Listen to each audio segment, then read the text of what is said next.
Chris here, and welcome to my channel. For today's 5 on Friday, I'm going to share with you my next round of 5-star predictions. So I have picked out an interesting bunch of books, and I have a few that I'm not 100% positive, but I really want them to be 5 stars, so I included them on this list. And we're in a bit of a different setup. I'm taking advantage of being home alone and the bright light. So first up, I have The Camelot Code, The Once and Future Geek by Mari Mancusi. This, I believe, is a sci-fi bent King Arthur retelling. It says, when young Arthur of Camelot accidentally time travels to the 21st century and Googles himself, he discovers the not so happily ever after in store for him once he pulls the sword from the stone. Yes, he'll go from squire to sovereign basically overnight, but he'll also lose the love of his life to his best friend and eventually die in a battle. What's a once and future king to do? Easy, stay in the future, where he'll actually have a future, and join the football team instead. Now with the help of the great wizard Merlin, modern-day gamer geeks Sophie and Stu find themselves in a race against time to get that sword pulled from the stone, and the stubborn soon-to-be king Arthur back to the past where he belongs. Complicating the plan, Lady Morgana, Arthur's sister and greatest enemy, has traveled to the future as well, determined to take Arthur out and seize the throne. Can Sophie and Stu use their gaming abilities to defeat the evil Morgana and set the timeline right? With the very existence of their friendship, their families, and the world as they know it, including pepperoni pizza at stake, they'll use every skill, power-up, and cheat code they know in their quest to save the day. So this sounds like it's going to have a lot of elements that I like. I like retellings. It feels like it's got the kind of sci-fi vibes that I like. I believe it's a middle grade, and I'm really hopeful that it's going to get the 5 stars. Next, I'm going with The Forgotten 5 Map of Flames by Lisa McMahon. This says 15 years ago, 8 supernatural criminals fled Astero City to make a new life in an isolated tropical hideout. Over time, 7 of them disappeared without a trace, presumed captured or killed. And now, the remaining one has died. Left behind to fend for themselves are the criminals' 5 children, Birdie, Bricks, Seven, Tenor, and Cabot, each with superpowers of their own. After her father's death, Birdie finds a map among his things that leads to a secret stash and a note.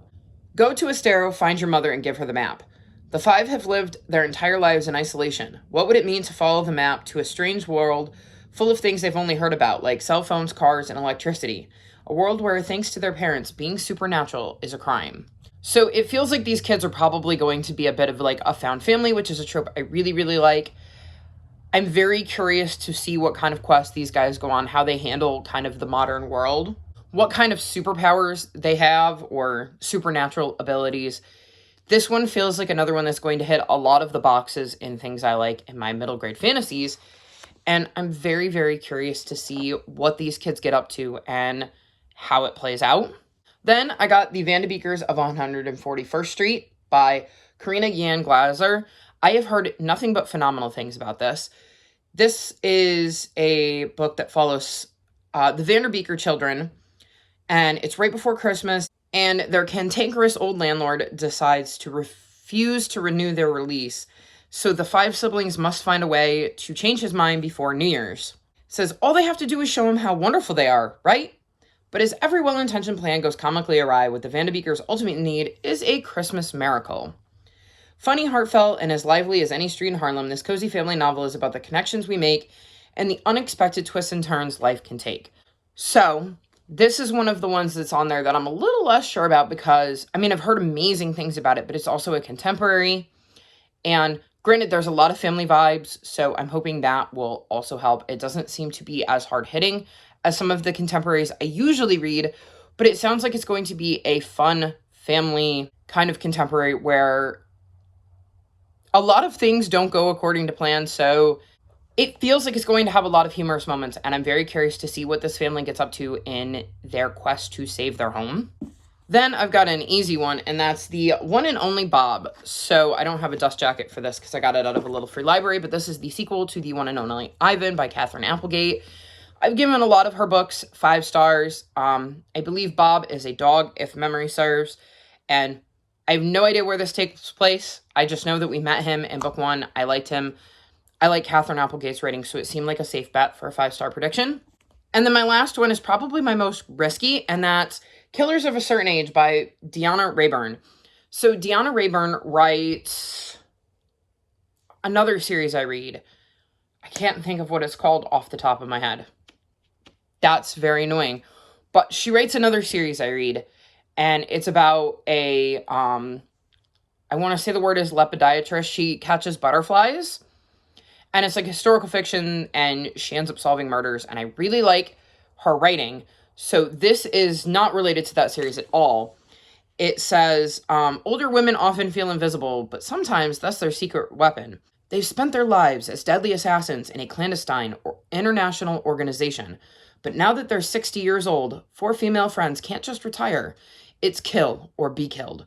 In this action-packed thriller by best-selling and Edgar Award-nominated author Deanna Rayburn. So it is obviously kind of a mystery thriller, which is another reason why it's a little weird that I'm putting this on here. But I know I like Deanna Rayburn's writing, and it feels like with the older crew that it might give me Thursday Murder Club vibes. And so I think this is going to really click and resonate with me, because I think there's going to be a lot of humorous moments between these 60-year-old former assassins and seeing what kind of trouble they get into and how they get out of it. So really hoping that this clicks with me and that I get a 5-star read out of it, because I'm quite looking forward to this one. So these are my choices for this round of 5-star predictions. What is a book that you're hoping to get to soon that you predict will be 5 stars? Let me know in the comments section below. All of my social media is linked in the description below if you'd like to come chat with me. If you've made it this far in the video, leave me star emojis, like this video, and subscribe to my channel, and I'll talk to you next time. Bye!